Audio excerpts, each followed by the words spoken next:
Welcome, students, to lecture number 2 of Lean Six Sigma Yellow Belts. If you're following along in the official Lean Six Sigma Yellow Belt PDF or official slide deck covering the body of knowledge, please start at page 36. Again, we are starting on slide deck, slide number 36. Here it goes. How to achieve Six Sigma quality.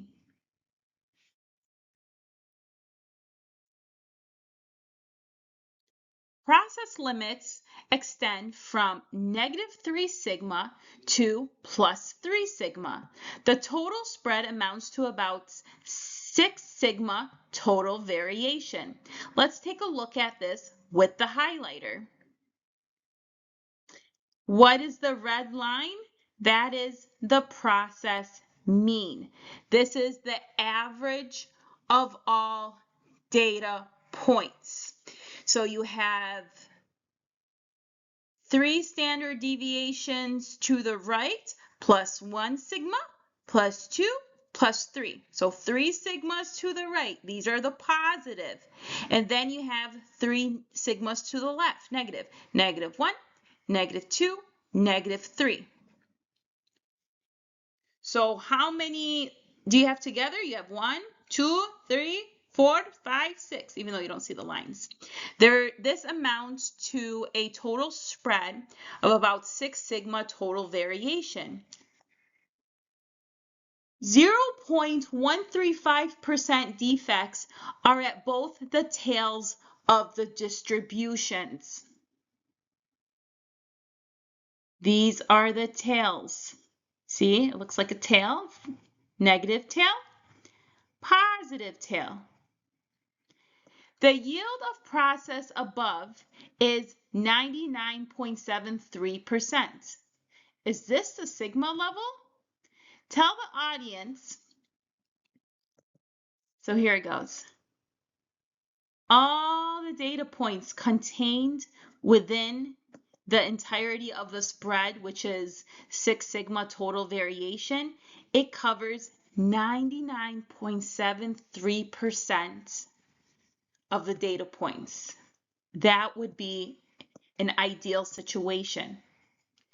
Now, as we move forward in this Lean Six Sigma Yellow course, you're going to be learning about process capability. But let me just give you a sneak peek while we're at it. You know how I always said that you as a Lean Six Sigma practitioner, you want all of your data points. I don't care what you're measuring. If you're measuring time, whatever variables you're measuring, you want all of your data points to fall within this bell curve. That means you're meeting your customers' lower and upper specification limits. Now, let me be clear. The tighter all your data points are at the mean, the better. But even if they go here, it's okay. Even if they go here, it's okay.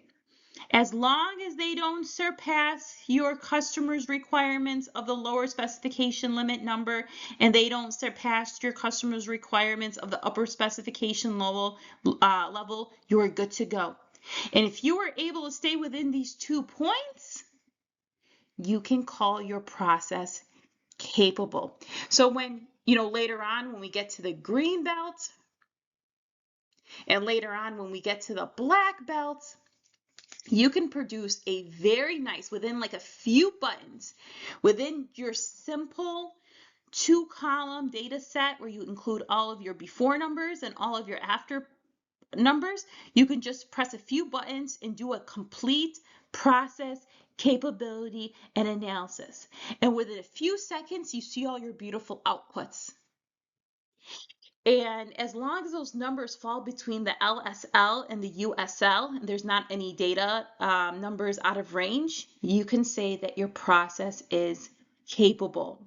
That means you truly succeeded as a Lean Six Sigma practitioner in identifying where the waste is, where the errors, where the mistakes.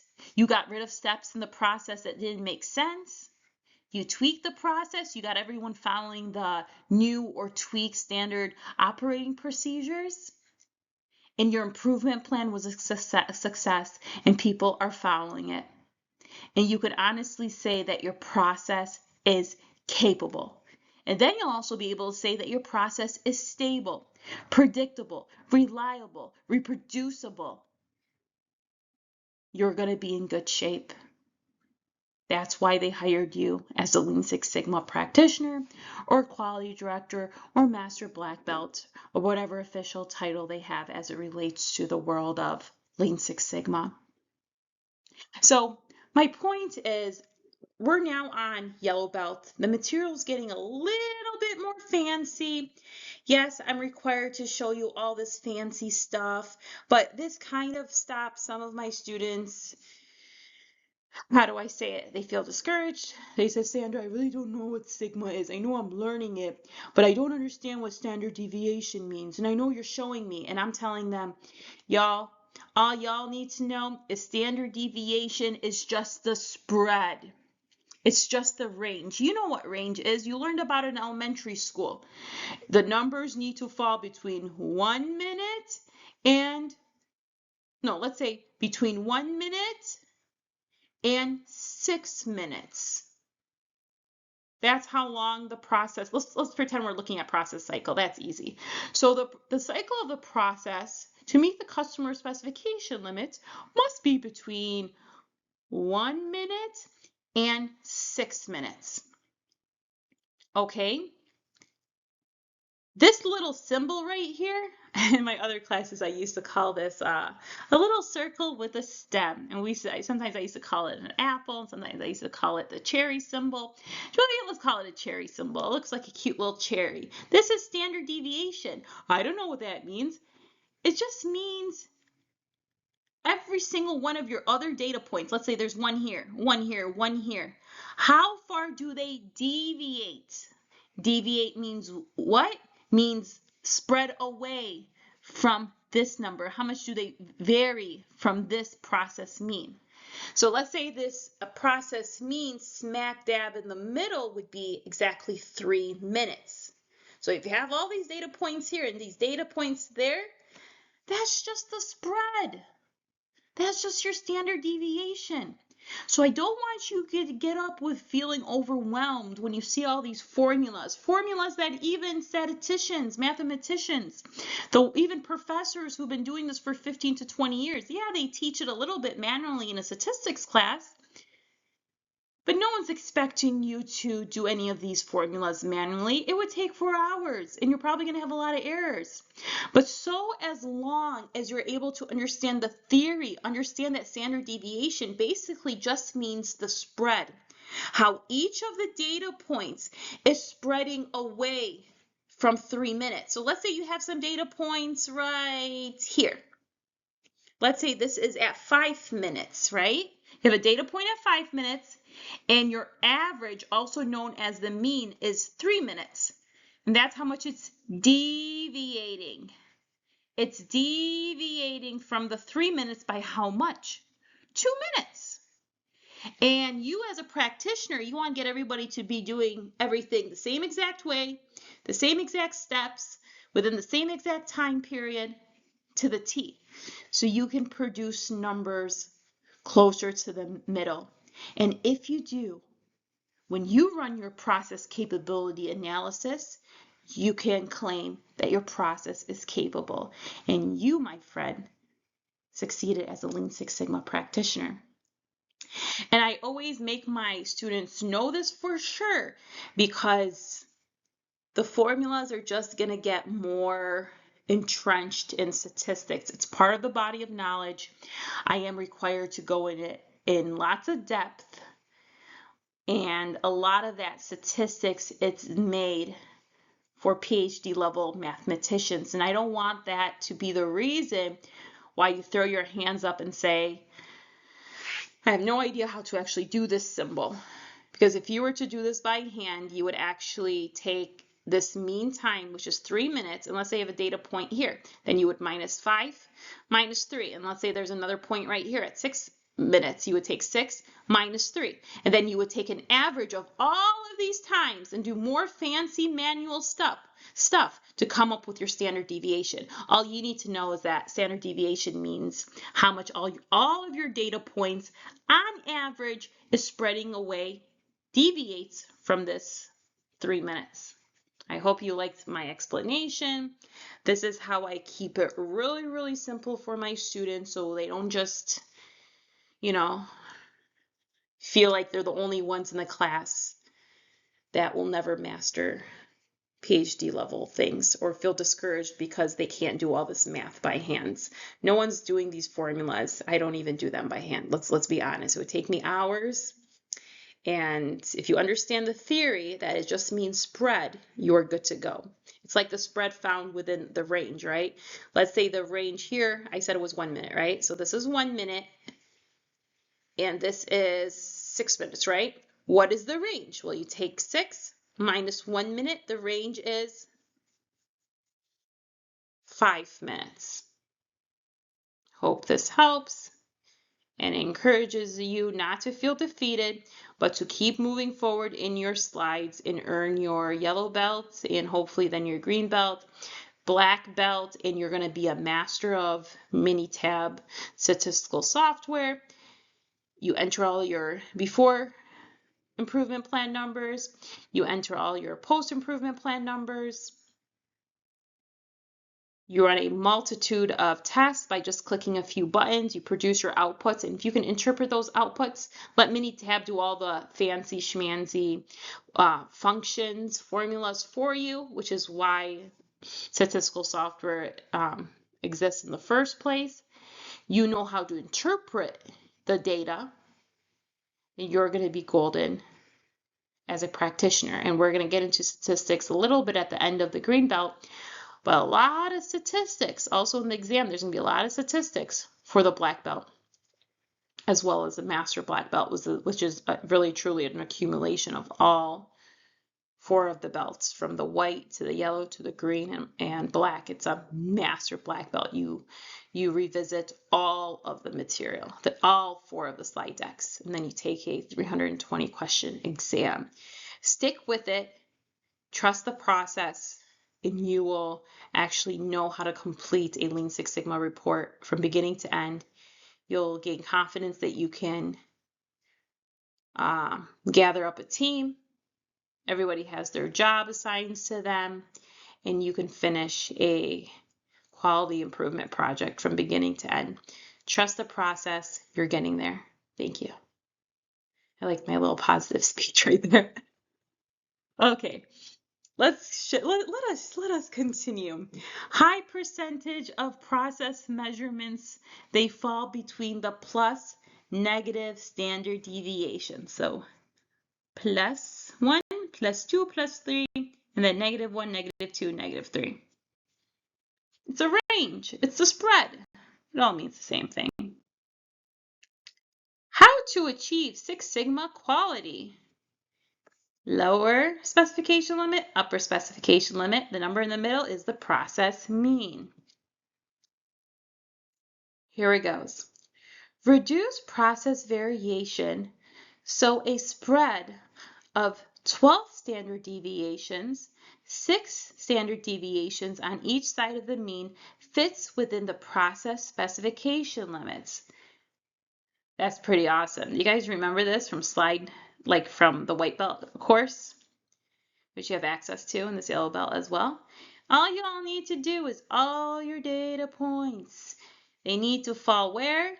Within this line and this line. If they fall within here, you're good. But what should you always aim? For a tighter data. And this kind of prevents from you going too low or too high. Because then, my friends, your process is not in control, not stable, and it's not capable. And you'll be an epic fail. As a Lean Six Sigma practitioner, and we don't want that. Okay, enough with my jokes. Let's get some arrows in here. Negative standard deviations and positive. Stay within these 2 lines and you're golden.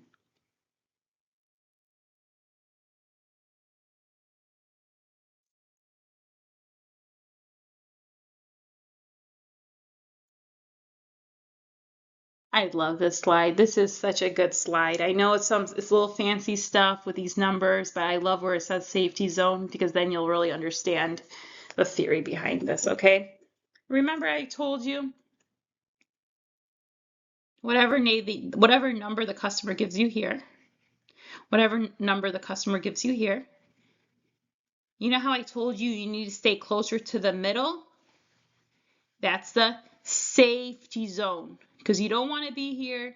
You don't want to be here. That's too much on the edge. That's like, y'all know when you're driving in your car and you start veering a little bit to the left, you got to be careful because then all of a sudden you're in that dirt area.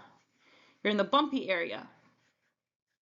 Or you're going to hit the rail if you go from this area too much. You want to stay in the middle of the lane. And the closer you stay in the middle of the lane, the less, and if you find yourself veering a little bit this way, then hey, do more training so you can get closer to here. And if you're veering a little bit this way in the highway lane, then you go back a little bit here. And even if you're having a really, a night where you didn't sleep a lot because you're a truck driver, right? And you got to drive long hours. And you start dozing off and you go, oh my gosh, I just woke up. I just need more coffee. Well, it's okay. You're still here. You're still within it. But you don't want to play with fire and be here. Then before you know it, you're out of here. Because once you're out of here, think about it in real life. You're going to have customers that are angry in auto manufacturing.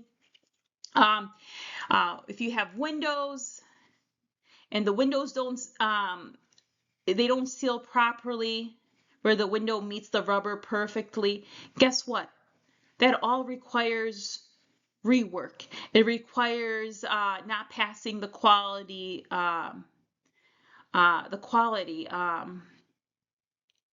checks. I didn't even know what to say for a second. I drew a blank. You don't pass the quality checks.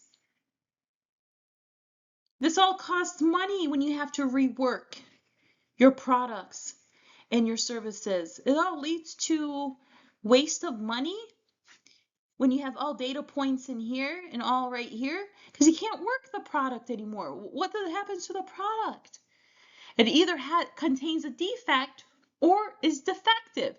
Defect is only when a little part is, broken or not functionable, but you can still fix it. Defective is when the whole product can be used and you need to start from scratch. And then what happens with cars? I mean, the worst thing is when the car's are already at the dealership and someone buys it. And then after 6 months or 1 year or 1 year and a half, you get that little postcard in the mail and it says, hello, you purchased a blah, blah, blah in the year of this, and we discovered a defect. Please call your dealership so you can fix the defect that we found. Guess what? That costs money. And it could also be a danger issue as well, right? If you don't get it fixed. Or there was an issue with the airbags or with the brakes, what have you. It's not good for, customer service, customer relations, maintaining customers.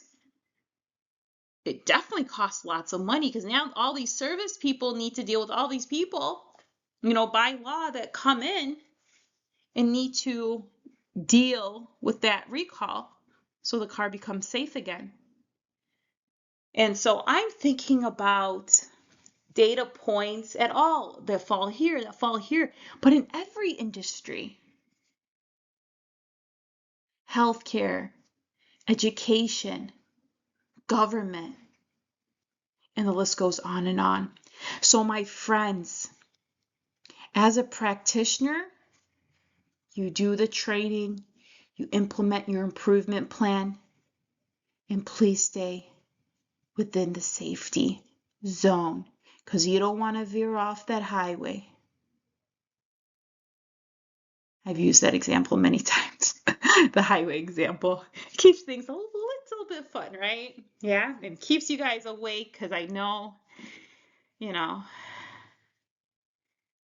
everyone can relate to it, not just, truck drivers, everybody, right, who's sitting in this class. So maybe I have a few more things to keep you guys entertained as we go along. But let's be serious now. The objective of Six Sigma quality is to reduce process output variation so that plus minus 6 standard deviations lie between the process specification upper and lower limits. This will allow no more than 0.002 defective parts per million opportunities. So 2 ppb, also known as defects per million opportunities, DPMO, to be produced. I love this slide. I think this is one of the best slides that covers the required body of knowledge. Let's read this little cute box here.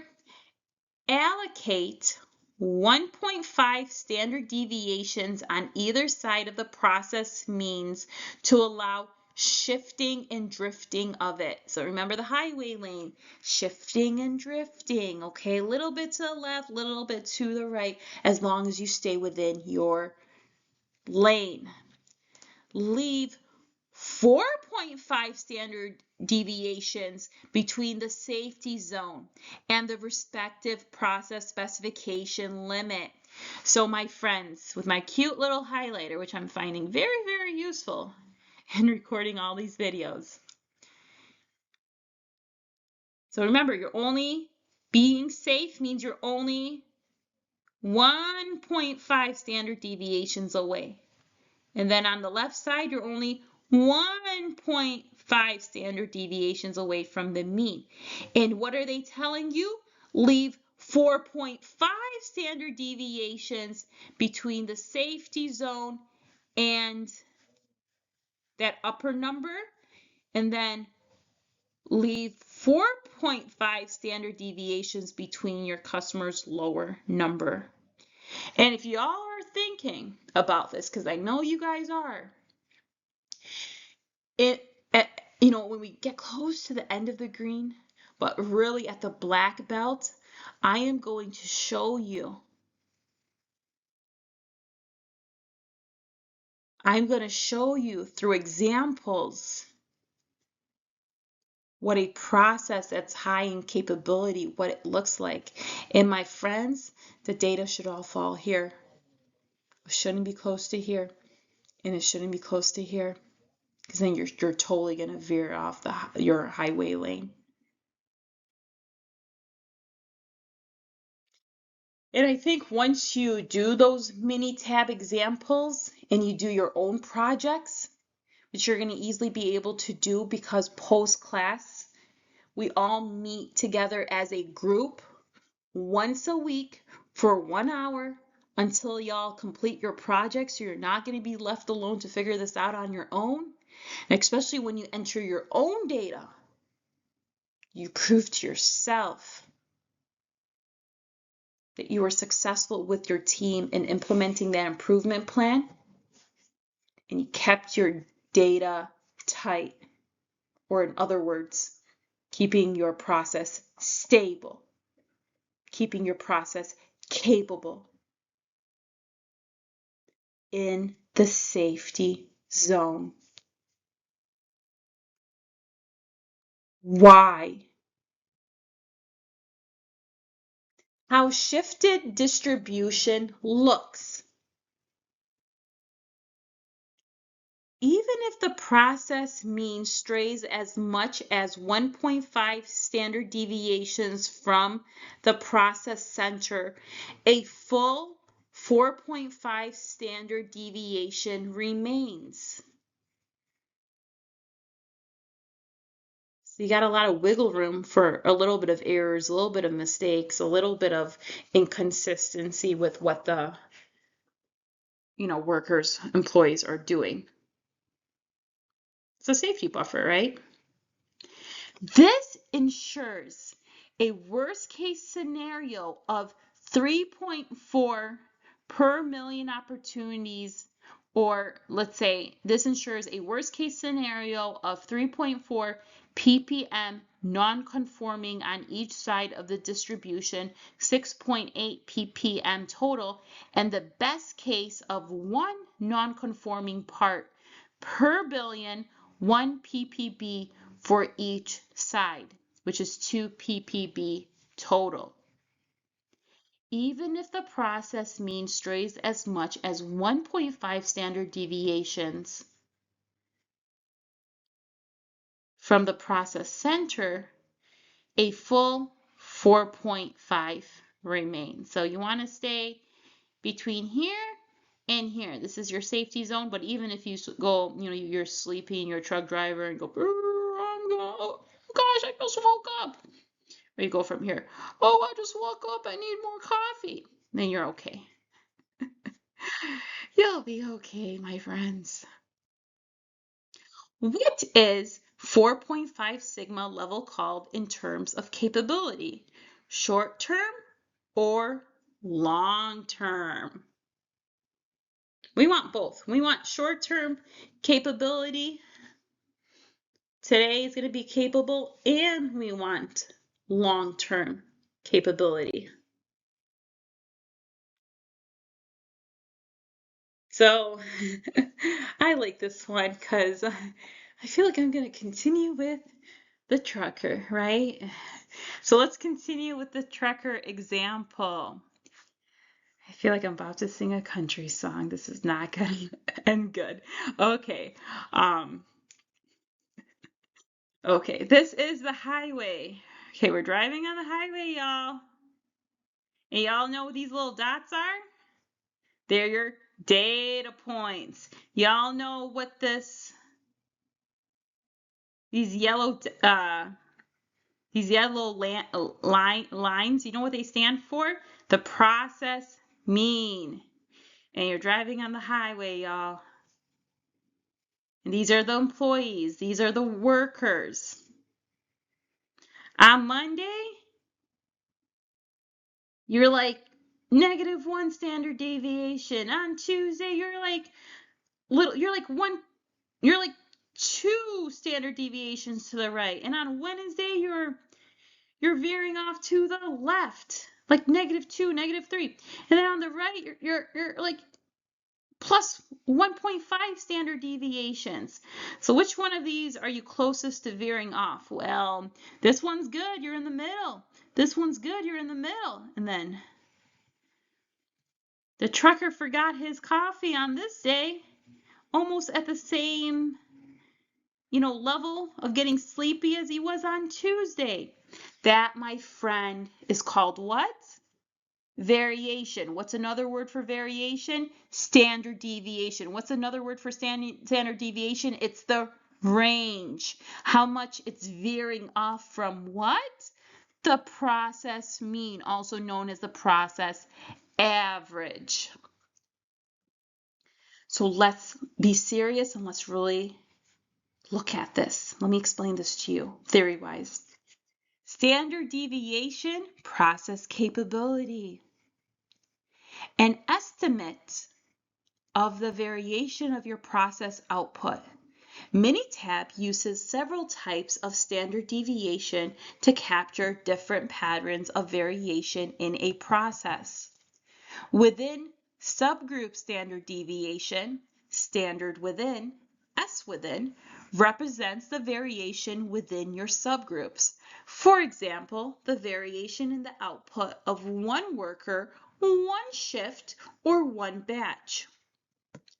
Between subgroup standard deviation, which stands for S between, represents the variation between subgroups. For example, the variation between the output of different shifts or operators. Between within standard deviation, also stands for SB/W, is a single value that accounts for the variation between subgroups and within subgroups. And then there's something called overall standard deviation, abbreviated as S overall. S overall represents the variation of the entire process output, ignoring subgroups. It is calculated by combining data from all subgroups and treating them as a single sample. This is the variation the customer experiences because the distinction between subgroups disappears when the customer receives the process output. And y'all, that was a mouthful. And in your PowerPoint slide deck for the official Lean Six Sigma yellow slide deck, that body of knowledge, you're getting all this and you're getting all of my instructor notes. You get it all. That is your BOK, your body of knowledge, and you get to keep it for life because you're in this course. And you keep all of the body of knowledge for the white belt as well.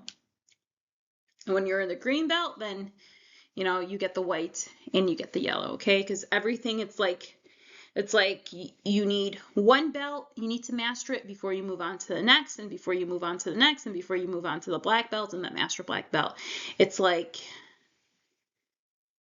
a foundation. You need to have the foundation at the white, and then you go on to the yellow, and then you need to master the yellow, and then you can move on to the green, yada yada.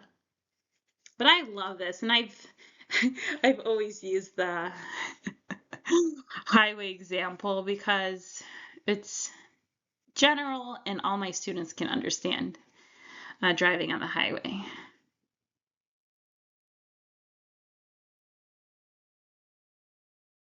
Here it goes. Understanding shift and drift. Viewed together, the subgroups form one large set of data. I'm liking this because you're like at 1.5 standard deviation. Here you're getting closer to veering off. This one you're getting closer to veering off. And y'all know, whoa, you're about to veer off, similar to Wednesday and Thursday. Whew. And all of these data points, they form one large set of data. Viewed together, the subgroups form one large set of data. I don't like any of these. The only things I feel very comfortable with is this trucker that's on a Monday. I don't feel comfortable with these. They are way too close to the lower number and the upper number, and I just don't like it. Let it keep moving.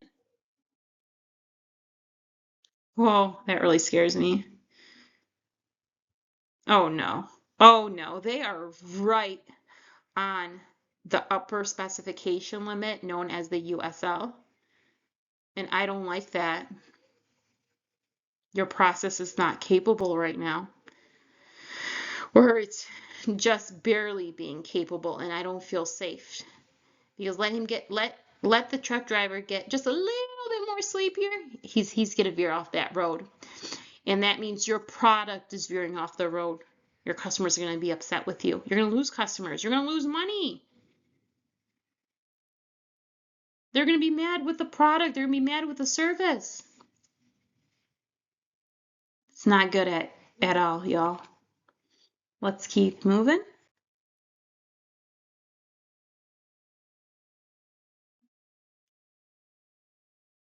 I love it. I love this one.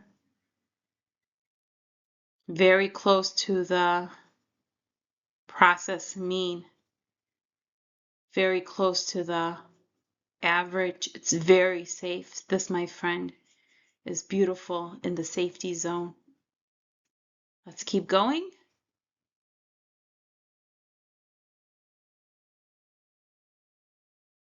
These square dots, this is the normal distribution. Normal distribution. Y'all, I don't know what dots I feel comfortable with. This one's very dangerous. This one is the one I love the most right here. This one is also good. This one's good. It hasn't veered off yet, okay? But this one scares me.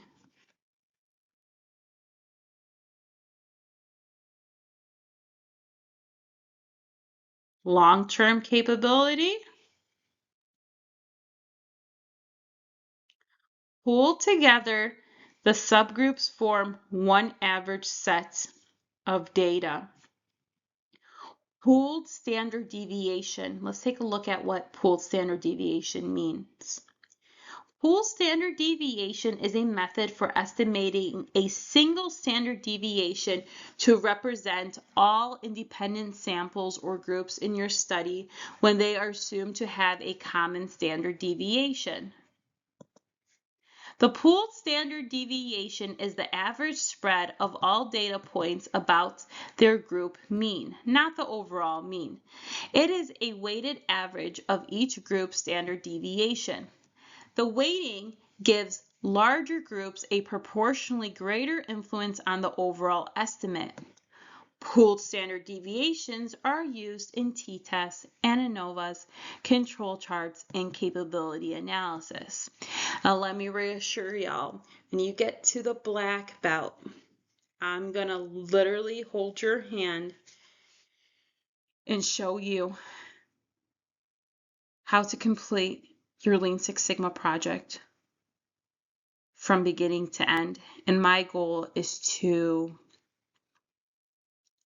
demystify the process, and it's going to make it as easy for you as I possibly can so you can continuously push out one project after the next. If you're like a black belt, let's say as a full-time Lean Six Sigma black belt, let's say you get hired in or you get promoted to that role, and they say, as the black belt, we are requiring you to complete 3 to 5 projects a year.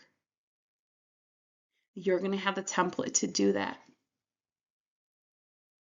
I'm not going to complicate anything. We're going to keep it really, really clean, really simple. Isn't that what Lean Six Sigma is all about? That when you teach the subject, you got to keep it simple and clean for your students, which I always try to do, right? To the best of my ability. Some things are complex and you just kind of have to take those sections a little slower, such as hypothesis testings, and I do take that very slowly. But I'm not going to leave any steps not answered. I'm not going to leave any steps out. I'm going to take it slowly. I'm going to hold your hand. I'm going to show you how to do it. You're going to complete 1 for the black belt. When you get to the master black belt, you're going to complete 3. But the beauty is that when you complete that 1 project at the black belt, you by the time you're done with that project, you're going to have the formula, you are going to have the template, you're going to gain so much confidence that, hey, now I can replicate a new project with simply a brand new variable. Another quality issue that's happening within our team. And by the time you're done with your first Master Black Belt project, then you gain more confidence to complete your second project. And then your third required project in order to earn your Lean Six Sigma accredited certification. So y'all, it's all coming. Be patient and enjoy the experience.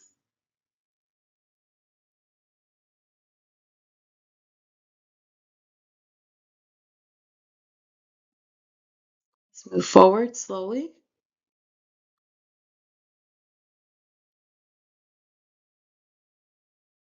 Y'all, I'm loving this. Now the data sets are shifting closer to the mean. This is a very good situation.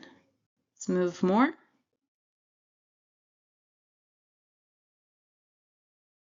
I'm still very happy with this.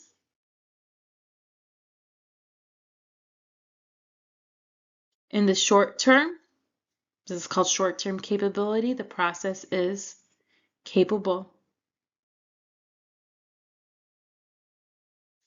In the short term, we want the process to be capable, and in the long term, we want the process to be capable. Ideally, we want short-term capability and long-term capability. So it's not just what happens today and this week, and then people go back to doing things the way they always did it. People stop following the standard operating procedures. People get tired. They think they can bend the rules a little bit and everything's going to be okay. No. Not only do we want all the data points to fall within the safety zone in the short term, we also want all the data points to fall within the range in the long term, right? Smaller sigma, larger x, z, larger sigma, smaller z.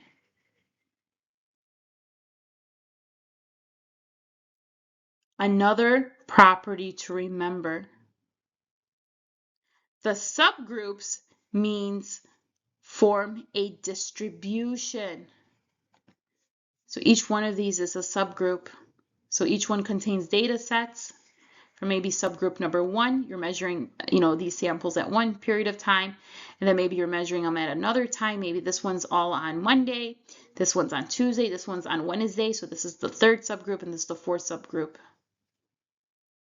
So each one of these represents one subgroup. So subgroup 1, Monday, subgroup 2, Tuesday, subgroup 3, Wednesday, subgroup 4, Thursday. That's just an example. So these are the subgroups means form a distribution.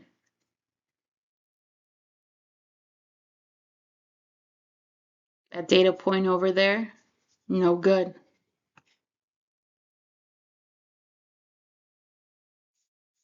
No good. No good. Very good. This one here, very good.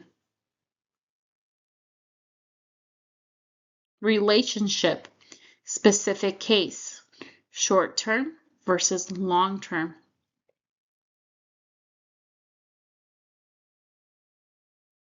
So this basically is the mean standard deviations short term equals 1.5 standard deviations plus standard deviation means long term. And you're not going to be doing this by hand. All you have to remember is that what you're going to be doing is entering your data points, choosing the compact capability analysis function, and they produce the numbers for you, and they'll let you know if the process is capable. Chew. I haven't sneezed all day. And yeah, that's it. You choose the function and you let Minitab do the work for you. But if you do want to know how you do the formula manually, if you are an academic and you want to challenge yourself, here's the formula. Only applicable when sample size equals 30. Standard deviation means short term equals 4.5. That's what happens when you talk too much. Here it goes. Relationship, all other cases.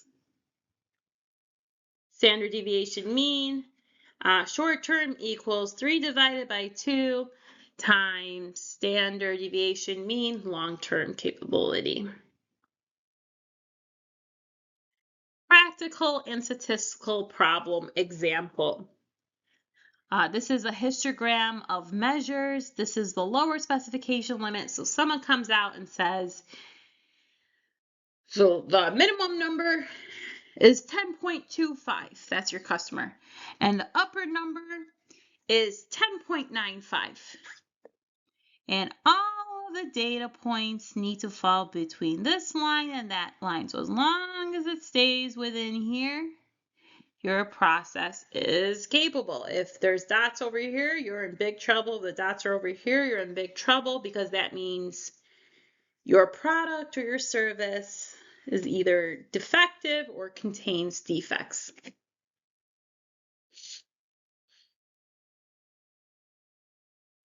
I'm loving the black dots. The red dots are no good.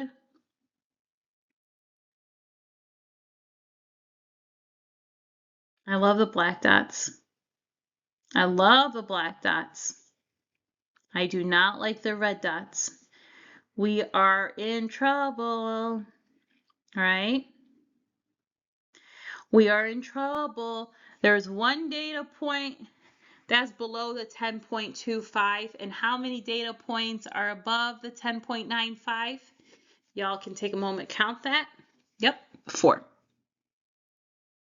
So you just enter your data, you choose the function, process capability. You'll actually learn how to do that in the Black Belt course. Practical problem. 9% of defects generated by the process. That is not good. You know what 9% of defects means in the real world? Rework. Claims are being made. People are calling into the customer service lines. They got issues. Loss of revenue. Customer loyalty goes down. You do not want a process that generates 9% defects. That's no good, my friends. No good. And honestly, the reason why these companies are hiring you, it doesn't matter what field, is that you get the defects close to zero as possible. And what are you doing when you do that? Well, there's basically cost savings and improved quality. It truly is going to end up being a win-win situation if you succeed in being a practitioner. Practical and statistical problem example. These dots that you saw in the last slide, this is the probability of defects. This is the probability of defects. And this is the standard deviation. So let's look at this slowly. Statistical problem. The mean, which is also known as the average, equals 10.7. The standard deviation is 0.2. Probability of defects is 90,810 parts per million opportunities. The capability of 2.8 standard deviations, y'all. So let's use an example that you can understand. Let's go back to the car widgets, okay, that we learned about in the white belts. Here it goes. There's a manufacturing line, and they're producing a car widget. And they produced 1 million. 1 million car widgets are coming down the assembly line, y'all. Based on this example, out of those 1 million car widgets, 90,810 of them will be defective. That is no good. That's nowhere close to being at Six Sigma. Because what did we learn about in the world of Lean Six Sigma? If you are operating at the Six Sigma level, you're only producing 3.4 defects per million opportunities. And y'all, 3.4 defects is nowhere close to 90,810. So this capability right here, this index, no good. No good at all. Practical and statistical problem example continued. This is the upper specification limits, and this is the symbol for mean average. You guys like that? We keep repetition is key. We keep going, and this is 1 standard deviation, 2, 3.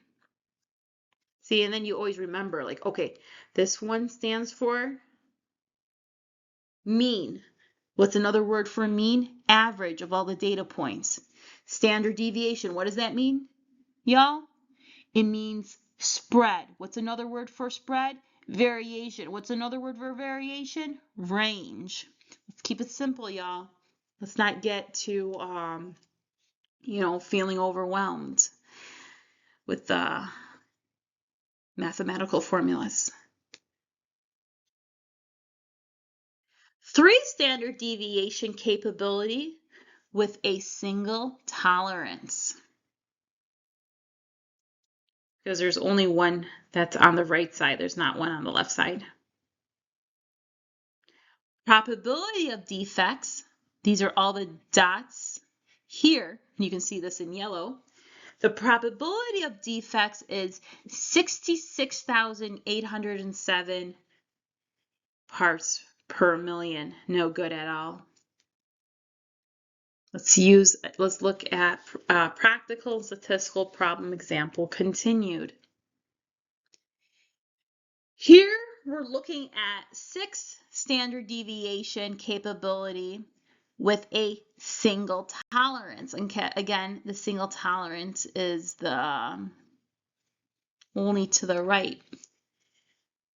So an example of single tolerance is that they might, if you can get your process cycle time really, really low, they don't care. You can go as low as you can if you're smart and the employees are well rested and they're well trained, and you can get it lower and lower. They don't care. That's why they don't have a lower limit here, y'all. They only have an upper limit. That's what they mean by a single tolerance. In this example, the probability of defects is only 3.4 defects out of 1 million opportunities. This, my friend, is what it means when it says you are operating at a 6 Sigma level of excellence. This is where you want to be. This is why you're getting hired as a Lean Six Sigma black belt or a master black belt. Capability is directly linked to defect. Calculating Z. Do not feel overwhelmed. I have to include these mathematical slides. I know there's no way in teaching any Lean Six Sigma class without doing this. But I don't want you to get so serious that you say, I feel overwhelmed by all of these figures. I'm going to put I failed. Might as well just give up now, hang in the towel. No one's doing that, okay? Okay, so here it goes. Calculating Z in easy to understand plain language. What does that mean? Z is just one of the many calculations for what? Standard deviation. That's it. All these fancy names. So ST is short-term process capability. LT is what? Long-term process capability. Okay? So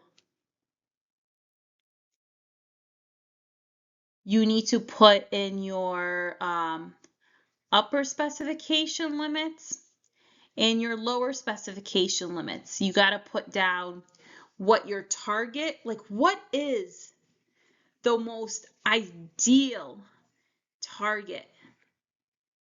For example, to make that grande latte. Let's say to make an ideal grande latte, how long it should take. Well, let's say the range is 1 minute and 45 seconds. It's a lower number. And the upper number is 2 minutes and 40 seconds. Well, the ideal number, let's say, is exactly 2 minutes. So the target is 2 minutes. We want to stay close to the target as possible, right? And so we can run these calculations to see if we are close and how close we are in meeting the target level, which is 2 minutes. And this is all that this whole thing is saying. So if you want to take a chance and go really, really deep and do these formulas by hand, you can, but you're not going to be required to, and you're not going to be tested on this. But this is standard deviation, short-term capability, and this is the formula for this. And this is standard deviation, long-term capability, and this is the formula for this, okay? So the formula for short-term is SL, okay, minus the target. And this is the standard deviation short-term. And this is the SL stands for, and now I'm even forgetting. Oh, this is the specification limit. I was going to say something else. So yeah, even I get a little phased sometimes. So the SL, that's the, this is the specification limit, okay? So this is the specification limit minus the target, which is the 2 minutes to make that grande latte.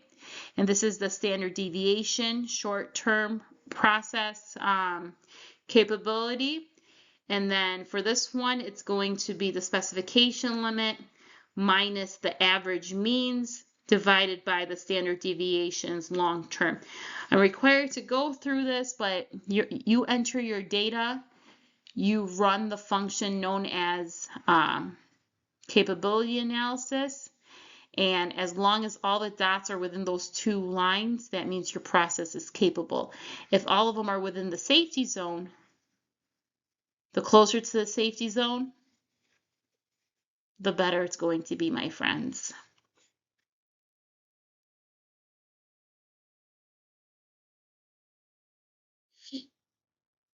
So the standard deviation means short term.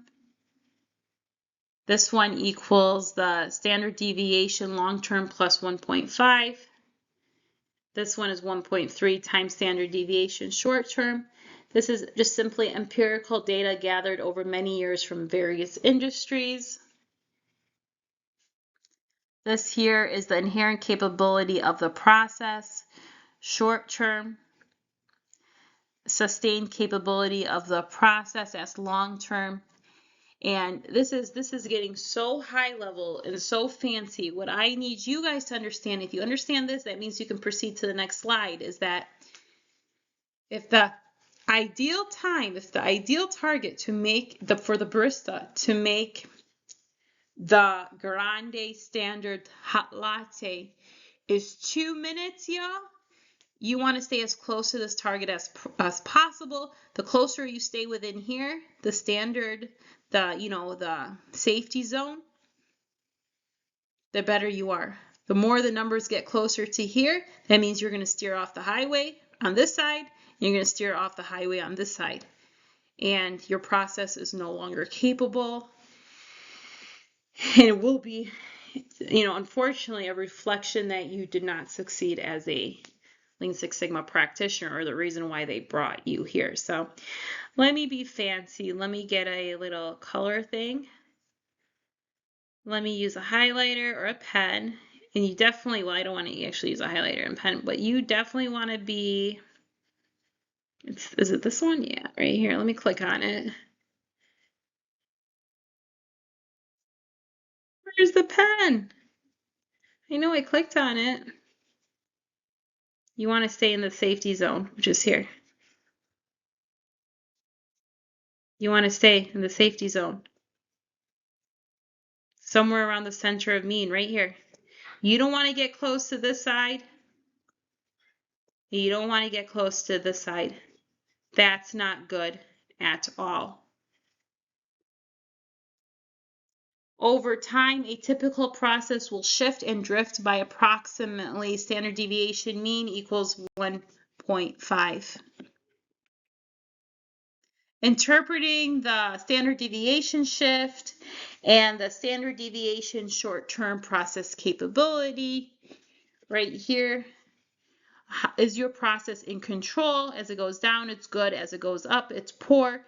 And that's what it means by the standard deviation shift. And this is the technology. This is the standard deviation mean short-term. And it goes from poor and it goes from good. Let's explain this. I don't want you to take this so By the time I'm done explaining this to you, you're going to be like, oh gosh, that was more than I ever wanted to know. But it's good. It's good just to understand the theory, but I don't want this to stress you out. So here it goes. All of these notes are going to be given to you as well. If you are a PhD level and you really want to dig deep into this on your own, you're not going to be tested on this because this is like, even statisticians are not doing this by hand, okay? But I do want you to understand the theory. So here it goes. Okay. Standard deviation shift is the process mean shift from 0.5 standard deviations to 2.5 standard deviations, depending on control accuracy over time. ZST is related to process capability, which is determined by the technology of the process. ZLT is related to the process performance, which is determined by both technology and process control. Comparison of ZST and ZLT allows you to estimate whether or not the largest opportunities for improvement are in the area of process technology or process control. Based on ZST and ZLT, certain conclusions can be drawn. ZST is the best the process can do without changing the process technology. If ZST minus ZLT is greater than 1.5, then there's an opportunity to improve the process control.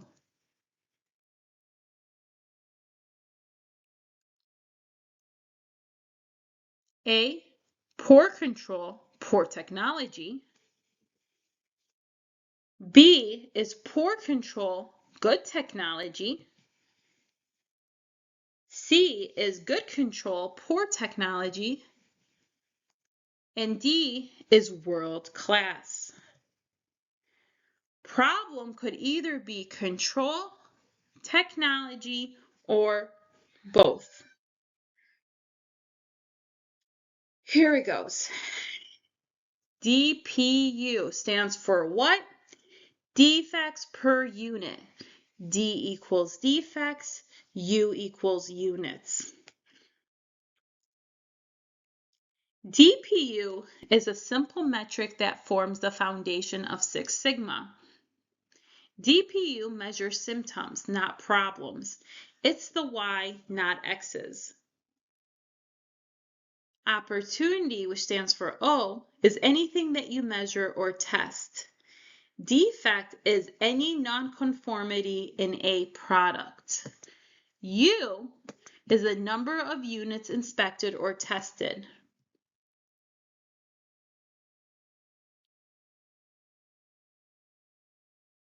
DPU equals the number of defects divided by the number of units. DPO, the defects per million opportunities, is the foundations for determining the Z value when using discrete data. To find Z given DPU, convert DPU to DPO. Then look up the PD for DPO in the body of the Z table. Convert to Z scores. And let me reassure you, you're not doing this by hand, so relax and don't worry too much. Defects per million, DPU, is a simple metric that forms the foundation for Six Sigma. From DPU and a knowledge of the opportunities, we can calculate the long-term capability of the process. DPU gives an index of quality generated by the effects of the process, material design, environmental, and human factors.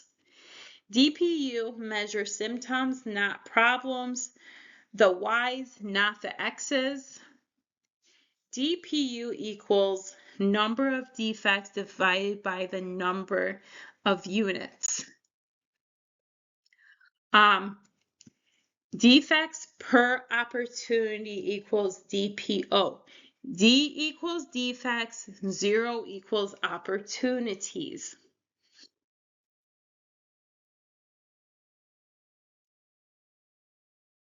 Opportunity is anything you measure, test, or inspect.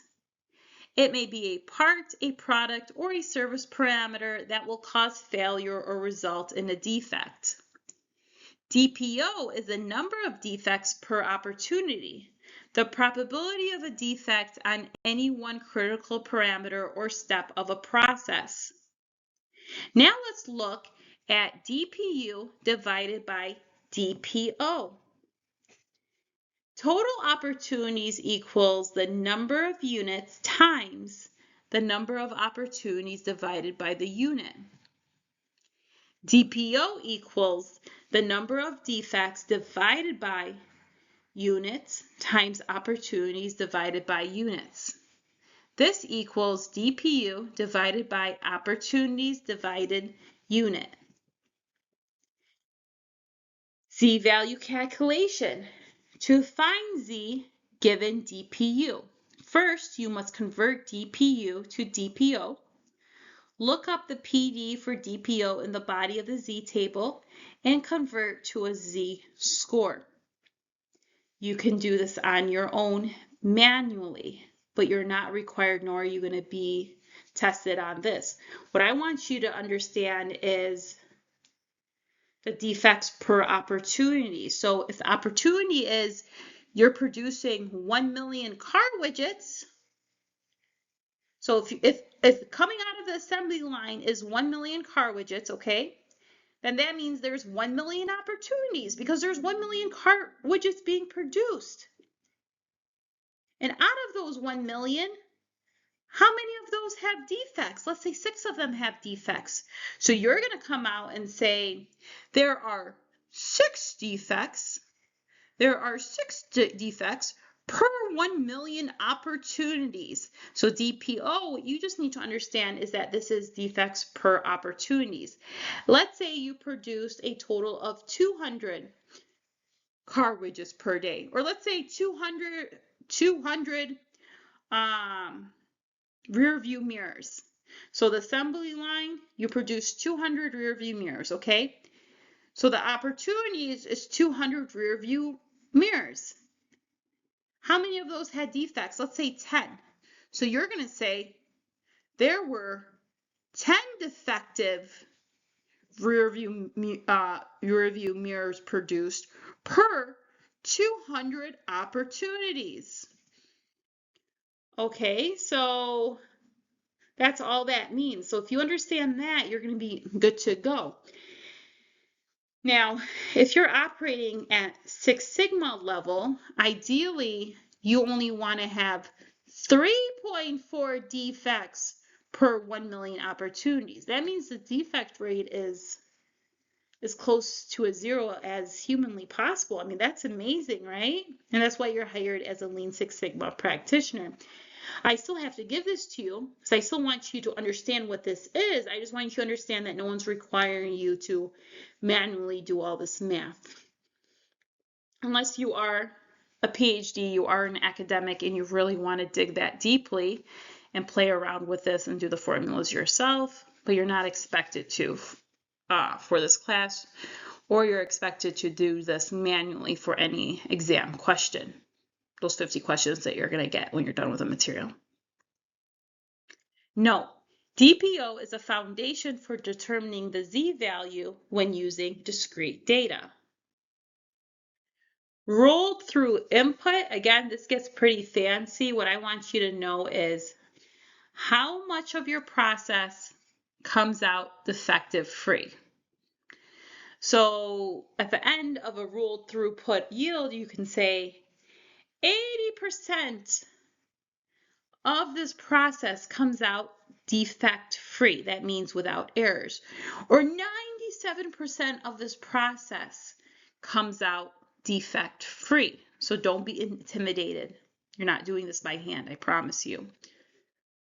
YRT is the probability of completing all the opportunities in a process without a defect.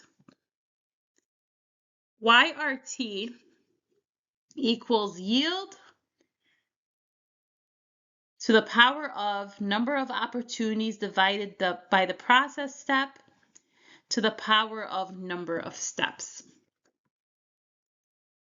Example, in a process that has 18 steps, each with 5 opportunities and a DPO equals 0.001, the rolled throughput yield is 0.913. That means 91% of the process in its entirety is defect-free. And this is, if you're really interested and you want to do the math yourself, that means the entire process. What is a process again? Well, we learned about it in the white belt. A process is simply a series of steps that lead to a specific output. So if you calculate all of those steps,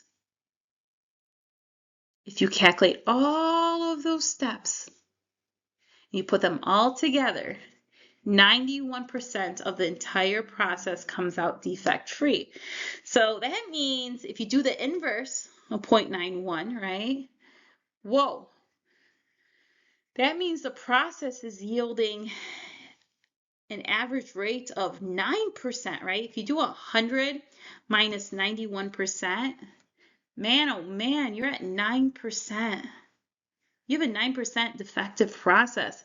That's not good, y'all. You're nowhere near Six Sigma. Okay?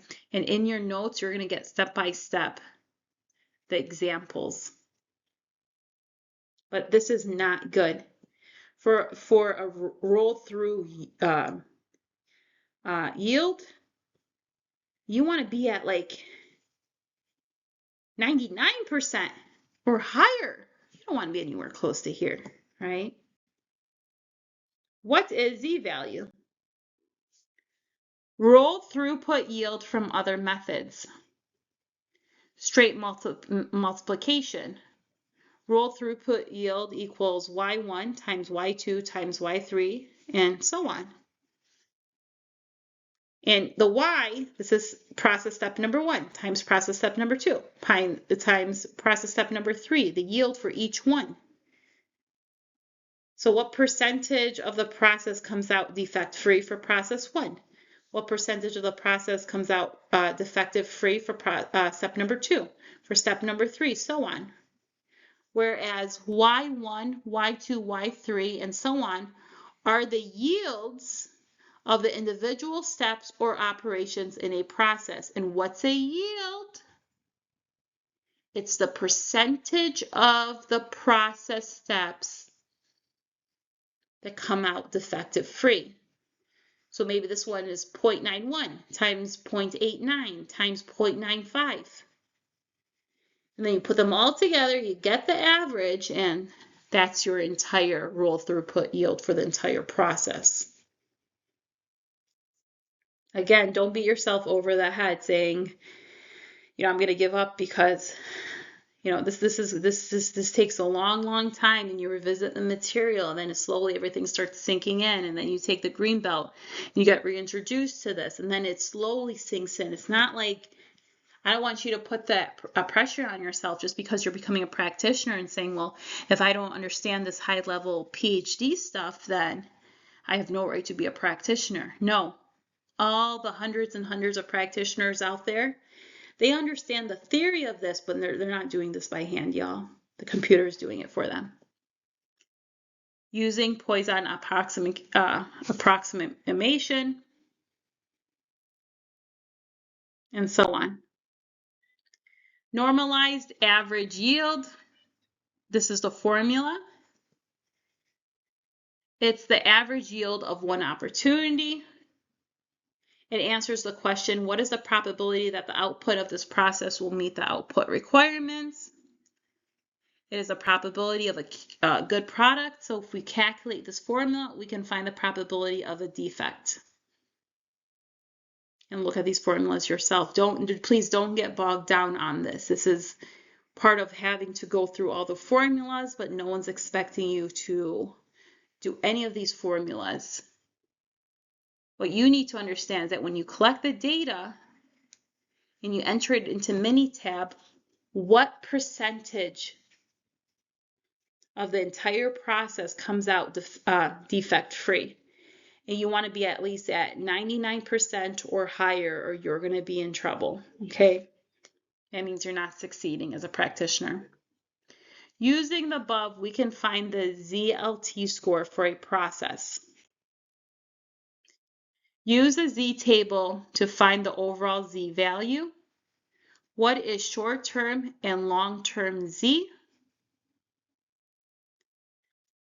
So right here you have 2.42, the L equals 0.0078, where ZU equals 1.19, U equals 0.1170. After adding, L plus U equals 0.1248, when total equals 0.1248, the z-score in this example is 1.151.